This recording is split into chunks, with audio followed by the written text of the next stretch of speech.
In this short video, I will show you how to write the equation of a function that was transformed from a parent function. So the first thing that we need to do, if you take a look at the first example, it's telling you to write the new function if f of x is 1/2 to the x power is translated left 5 units and up 2 units.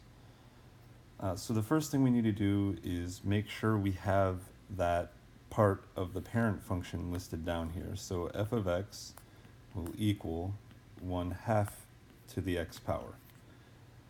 That has to be part of our transformed function. The next thing we need to do is identify what these transformations are telling us. So I see left 5 units and up 2 units.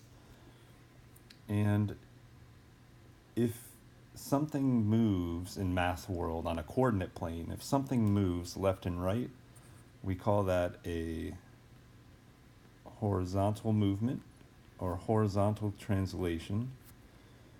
And the axis that tells me how to move things horizontally is the x-axis. So this is an x movement, and you probably remember if a graph is moving horizontally in the x direction, then this number should be paired up with x. So I'm going to put this number in the exponent. But when you look, moving left 5 units from the origin would put you at -5. So you might think that -5 is the number that's supposed to go up here. However, since it's paired up with x and x's lie, you need to make sure that it ends up being a +5, an x plus 5. Because x's lie, they do the opposite.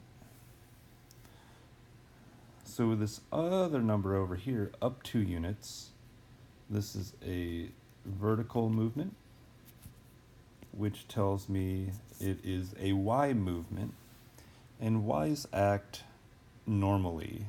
So this up 2, this just means a +2, because if you look over here on the xy axis, moving up 2 would be a +2, and that's exactly what happens. And since it is a y movement, it will not be paired up with x in the exponent. And so we get this answer right here. Now we're going to do something very similar for this bottom example. G of x equals 12 to the x power. There it is. We need that as part of our answer. But I can see that there are two different translations here, or two different transformations here. Here we have right 48 units. Again, this is horizontal, telling me that it's an x movement.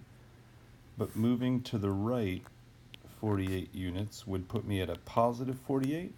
But since x's do the opposite, it will be a -48.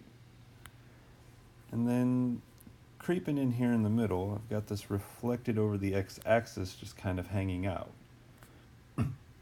Whenever you have something being reflected over the x-axis, that tells you that there will be a leading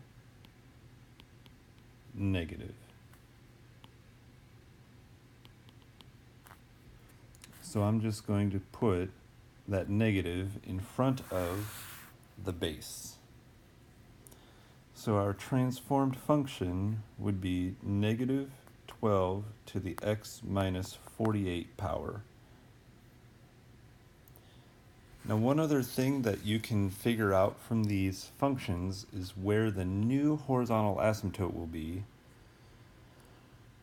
Because in these original functions here, in the actual description, they both have horizontal asymptotes of y equals 0. And the same thing here, we have y equals 0. Let's see, there we go.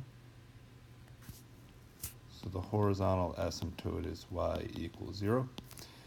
With these new these transformed functions, we can find new horizontal asymptotes, and if you will remember, it's just going to be y equals